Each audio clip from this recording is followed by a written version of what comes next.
If there's a star of tonight's show, or at least an important supporting player, it has to be the station archives. Those black and white films from St. Louis's past, which normally sit on our shelves, but tonight they play a role in several of our stories about our town's past and present, things then, things now. Patrick Murphy begins tonight with a story about what is today a collector's item. But for early Channel 9 viewers, well, they could just sit and watch them being made. Let's take a look at the city around us.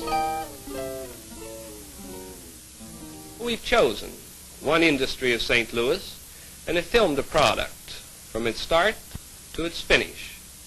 An industry here in your city with a product you're all familiar with. The production of an automobile produced here in your city of St. Louis. This 1958 Channel 9 production of a show called The City Around Us featured the General Motors plant at Union and Natural Bridge, where Chevy Corvettes were manufactured between 1954 and 1982. At the peak of its production, the factory employed 10,000 workers before moving to Bowling Green, Kentucky. The Corvette was America's answer to Europe's Jaguars, Triumphs, and MGs, sleek and streamlined, with a fiberglass body and a powerful V8 engine. It would become an American automotive icon. This assembly line that starts with many parts and ends with finished product, an automobile made in your city, the city of St. Louis.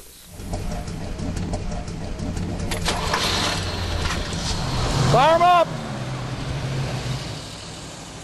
More than 300 members of the National Corvette Restorers Society met recently in St. Charles for several days devoted to swapping stories, admiring each other's cars, and sharing their love for this American classic.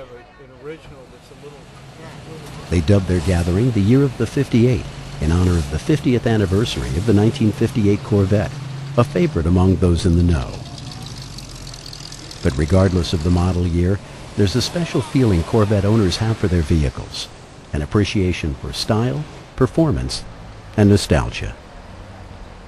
Oh, there's some gorgeous cars, and you start to looking and saying, okay, well, I went to high school, graduated that year, that's what the cars look like, and just through time to see how it has really, the Corvette has kept its character over all these years. It still looks like a Corvette. You can pick it out, no matter where you are, you can pick out a Corvette for sure. My dad worked for Chevrolet for 35 years, and that's just instilled in me for all my life, since I was 13 years old when the first one came out. To me, it's something, there's a mystique about it that no other car has. It's just a fabulous car. They're just fun to drive, and when you're out in them, you're always turning somebody's head, and they're just a great cruise-around car. It was GM chief designer Harley Earl who convinced the company to create a two-seat sports car. Earl began designing automobiles in the late 20s, coming up with ideas such as eliminating running boards, building trunks into car bodies, putting horns on steering wheels, and streamlining. He introduced style to automotive design, turning cars into more than just transportation.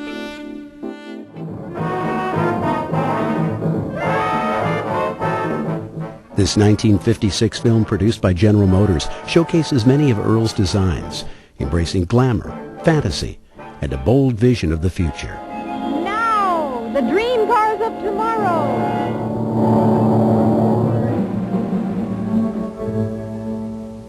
I want a Corvette. I thought you would.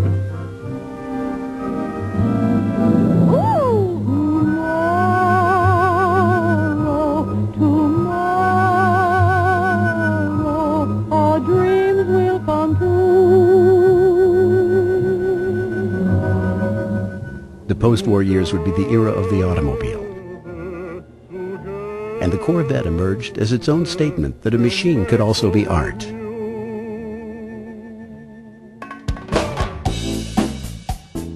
Since 1953, there have been 6 generations of Corvettes, from the early sports models to the introduction of the Stingray in 1963 and the highly stylized models of recent years. But they have all represented the spirit of freedom, adventure, and the thrill of the open road. So a Corvette is more than a car. and Corvette owners tend to be meticulous about restoring them. At their convention in St. Charles, many of the cars are judged by strict standards. You've got a brown solenoid cover. It should be black. We're judging cars based on originality and condition, and each year of class has a technical manual that's been written by the organization that helps the person restore their car back to the original as they were built, and we like to say here in St. Louis. For 55 years, the Chevy Corvette has represented muscle and grace, a car designed as much for gliding into the future as moving down a road. And if today many of us are rethinking our longtime love for the automobile, this machine remains an expression of American fantasies.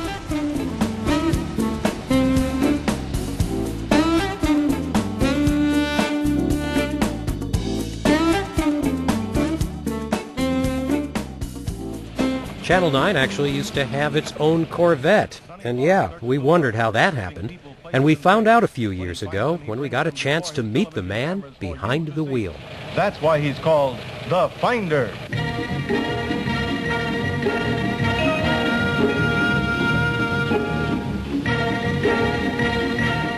We just didn't know what educational television was going to be. We didn't know what television was going to be. We didn't know what we were going to be. But it was a great time. It was a very exciting time because nobody could tell us what we couldn't do because nobody knew what we could do.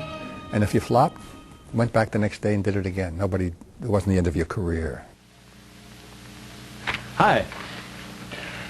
Well, I'm the Finder, and this week, as every week, I've been out chasing around in my Corvette, my airplane, finding unusual things and interesting people and exciting places. Here I am in St. Louis, and it was the second year the Corvette was being assembled in St. Louis. I called up the man who was in charge of distribution of Corvettes in this area. I said, here's the deal. Give me a Corvette for a year. I will feature it every day at the opening for a program that's going to be seen on a station that's not yet on the air. It's an educational station and a show that's aimed at 6 to 12-year-olds. That's the deal. And for some strange reason, the man said, okay. I had a Corvette.